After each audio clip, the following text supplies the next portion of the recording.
अंकित किया गया कि जो बुजुर्ग आदमी है, जो बूढ़े जो लोग आ गए ना, जो सीनियर सिटीजन है, जिन्हें सारी ज़िंदगी मतलब सरकारी क्षेत्र में लगा दिया, उन मतलब अब दूसरे तरीके की ज़िंदगी जीनी है। मतलब एक ज़िंदगी तो वो है कि जो हम सरकार को अपनी सेवाएं दे रहे हैं, और एक जैसे जैसे हमारी एज बढ़ती है 58 साल के बाद या 60 साल के बाद हम सेवानिवृत्त हो जाते हैं, हमारा जो लिविंग जो स्टैंडर्ड है वो अलग टाइप का है, लिविंग स्टेटस है वो अलग टाइप का है। मतलब पहले हम सरकार की सेवाएं करते हैं, फिर उसके आने के बाद हम समाज सेवा में तो लगते हैं ज़्यादातर लोग। कोई मंदिर में बैठा है, कोई मस्जिद में है, कोई गुरुद्वारे में है, कोई कहीं है, कोई कहीं है, अलग तरीके से अपनी सेवाएं दे रहे हैं। परंतु इससे बड़ी सेवा समाज सेवा कोई नहीं हो सकती जिसको हम चला रहे हैं। समाज हमारे साथ जुड़ेगा ना तो ये कहना रहे हैं, जैसे हम 1990 में कहने लगे थे ना कि आने वाले समय के अंदर तो सारे लोग जब ठेके के ऊपर होंगे, मास्टर भी ठेके पे होंगे, पटवारी भी ठेके के ऊपर लगेंगे, IAS भी ठेके के ऊपर लगेंगे, हो गया ना सारे का सारा।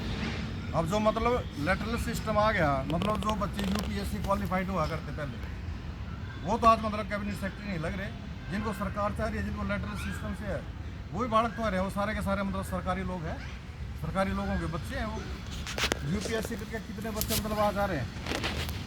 अब ये भी देखिए ना, सरकार किन लोगों का मतलब ऋण माफ़ करती है, किन लोगों के लिए सरकार काम कर रही है। मतलब सरकार के चरित्र को जब तक हम लोग नहीं समझ लेंगे तब हम लोगों को नहीं समझा सकते। पहले तो हम अपना दिमाग साफ करें ना, हमारे दिमाग में कुछ बात आनी चाहिए ना कि सरकार हमारे साथ किस तरीके का मतलब बिहेव कर रही है, सीनियर सिटीजन के साथ किस तरीके का बिहेव करती है। मतलब मैं ये दावे के साथ कह सकता हूँ कि अगर हमारे पास अपनी पेंशन का पैसा नहीं है ना, पेंशन अगर हमारी आज ना होती तो हम जितनी बढ़िया ज़िंदगी आज जी रहे हैं ना, तो शायद वो ज़िंदगी हम नहीं जी पाते।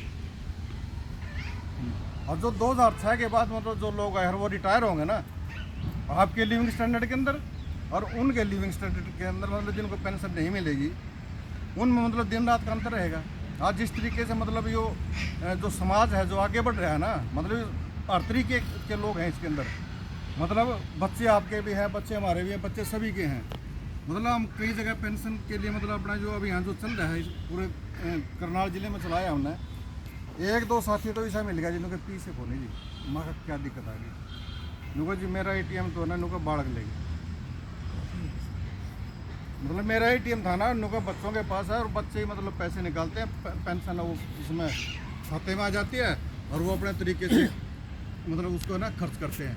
मगर तो फिर आप नुका आप है ना मैंने अपना नंबर दे जाओ, मगर आप नंबर का क्या करोगे, नुका मैं अपनी डायरी में नोट करूँगा आपके नंबर, मगर फिर नुका जिस दिन मैं मरूँगा ना अपने बालक का ना क्या कहूँगा भाई इन लोगों का बेटा कौन करते हैं ताकि मैंने खा के वो छड़ा मत करता।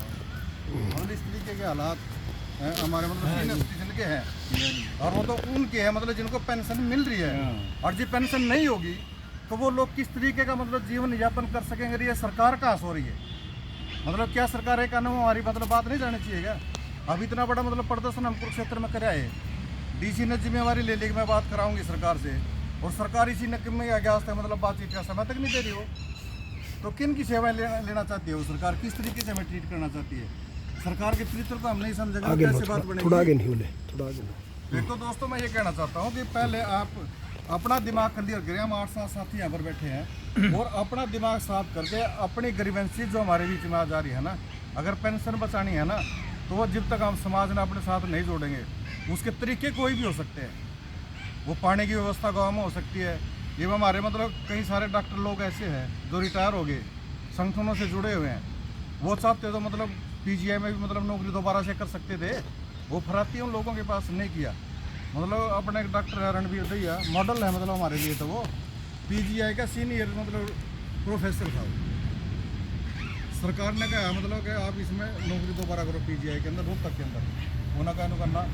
वो क्या करता है मतलब हफ्ते के अंदर अपनी टीम चलाता है, पूरी मोहल्ला क्लिनिक के नाम से फ्री सर्विस दे रहे हैं, और उनके पास अपनी एक टीम है, उसमें पैरामेडिकल स्टाफ भी है और डॉक्टर लोग भी हैं, और वो सीनियर सर्जन भी उनके साथ में लोग काम कर रहे हैं, और लोगों के बीच में जा रहे हैं, काम कर रहे हैं। लोग उनके साथ जुड़ेंगे तो क्या मतलब हमारे ऊपर जब कोई खतरा आएगा तो वो लोग खड़े नहीं होंगे क्या। अब जो 13 महीने मतलब वो किसान आंदोलन चला है मतलब दिल्ली बॉर्डर के ऊपर, आप क्या समझते हो अकेला किसान जीत लिया गया उसने? किसानों ने नहीं वो आंदोलन अकेला जीता, वहाँ लोग आप भी खड़े थे, वहाँ रिटायर्ड कर्मचारी संघ भी खड़ा था, वहाँ टीचर भी थे, वहाँ पैरामेडिकल स्टाफ भी था, वहाँ डॉक्टर भी थे, वहाँ किसान तो थे ही थे, उनके साथ मजदूर भी थे। उनके साथ हर तरीके के लोग थे, वहाँ दुकानदार भी थे, हर तरीके के लोग थे, पूरे देश के लोग थे और अलग अलग तरीके के किसानों के संगठन थे। जब उनकी समझ में ये आ गया ना, अगर इकट्ठे होकर ना लड़े ना तो ये सरकार है ना पूरी की पूरी खेती के ऊपर मतलब प्राइवेट लोगों का कब्जा करा देगी। अडानी अंबानी ये तो तैयार बैठे हैं ना जमीन खत्म कर। जिस दिन सारी जमीन इनके पास चली जाए किसान के पास क्या बचेगा।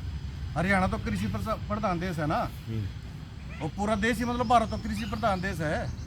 मतलब जय जवान जय किसान का नारा तो लाल बहादुर शास्त्री ने दिया था, इसलिए तो दिया था ना कि उस टाइम तो हमारे पास उत्पादन की कमी थी। आज तो उत्पादन की कमी नहीं है ना। अब सरकार मतलब उद्योगपतियों को तो पैसे माफ़ करते, किसान का ऋण तो कौन नहीं माफ़ कर दी, मजदूर का ऋण तो माफ़ कौन नहीं कर दी वह, मजदूर को तो मतलब लोन भी नहीं देती। मतलब जब तक हम सामाजिक स्तर पर नहीं जुड़ेंगे, अपने समाज को नहीं जोड़ेंगे, अपने संगठन को मजबूत करने में भी हमें दिक्कत आएगी। अगर हम अपने संगठन को मजबूत करते हैं, संगठन को मजबूत करते हैं, हमें उससे पहले मतलब ये काम कर ले, हम 2 गांव में 4 गांव में मतलब एक चिन्हित कर लें उस लोगों को, उन तक अपनी पहुंच बढ़ा लें, उनको मतलब पहले मोबिलाइज करें, नेक्स्ट मीटिंग को मतलब साथियों का यहाँ पर लेके आए, ताकि एक मतलब बढ़िया मीटिंग हो जाए। तो जो साथी काम नहीं करना चाहते हैं, आप ज़बरदस्ती किसी से काम नहीं करवा सकते। मेरा तो स्पष्ट आकलन है कि जब तक लोगों की समझदारी मतलब सामाजिक काम करने की सामाजिक जिम्मेवारी हम उठा रहे हैं, यहाँ हमने कोई इलेक्शन तो लड़ना नहीं, हम तो मतलब लोगों के लिए तो लड़ रहे हैं। मतलब घर छोड़ कर सारा दिन बैग उठाए, मतलब सुबह निकल के घर से तो शाम तक ही बढ़ेंगे जाके, रोटी मिली कहीं खा ली, ना मिली तो अपना पानी चाय पी अपना चलते रहे। मतलब जब तक दिमाग खुलेगा नहीं ना तो तब तक बात बढ़ेगी नहीं।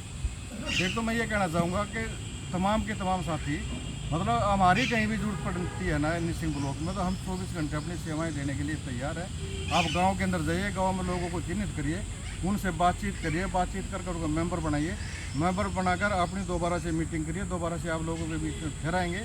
और जो साथी रावत ने रखी है ना कि 20 तारीख की मतलब पूरे देश के लोगों की हड़ताल है, केंद्रीय ट्रेड यूनियन है, बैंकिंग है, LIC है, रेलवे है, मतलब कोई भी ऐसा सेक्टर मतलब हिंदुस्तान का नहीं है कि जिस दिन 20 तारीख को हड़ताल नहीं होगी। कुछ लोग करेंगे भी, कुछ लोग नहीं भी कहते हैं, कौन नहीं करते, हमारे कहते कि सारे के सारे लोग हड़ताल कर ले है ना। हम तो ऐसे लोग हैं ना कि हम अपना विरोध दर्ज जरूर कराएंगे। ये हमारी हाजिरी तो लगती नहीं कहीं, सरकारी क्षेत्र में तो नहीं है ना हम, परंतु सरकारी क्षेत्र के बाहर रह के भी हम सरकार को ये बताने का प्रयास करेंगे कि हम सरकार के विरोध में खड़े हैं, क्योंकि सरकार हमारे हितों के ऊपर कुठाराघात कर रही है, सरकार हमारी पेंशन को ख़त्म कर रही है, सरकार हमारे बच्चों को रोज़गार नहीं दे रही, सरकार महंगाई बढ़ा रही है, सरकार बेरोज़गारी को बढ़ा रही है। हम इन तमाम के तमाम मतलब लेबर ला ख़त्म कर दिए सारे के सारे, 4 लेबर ला ले आए। उन 4 लेबर ला को लाने के बाद तो मतलब ये है ना, जो अनऑर्गेनाइज सेक्टर है हमारा, उसके अंदर मतलब 12-12 घंटे की ड्यूटी होगी। अब तो पहले तो 8 घंटे की ड्यूटी थी ना, मतलब संविधान में ये लिखा गया है कि 8 घंटे की ड्यूटी होगी, और 8 घंटे की ड्यूटी देने के बाद हफ्ते में उसको एक रेस्ट मिलेगा। ये प्राइवेट कंपनियां जितने 12 घंटे की तो ड्यूटी ले रही हैं, रेस्ट किसी को दे नहीं रही, और 15 से लेकर 16,000, किसी के 12,000, किसी के 13,000, इस तरीके से मतलब उनको कंपनसेट करती है।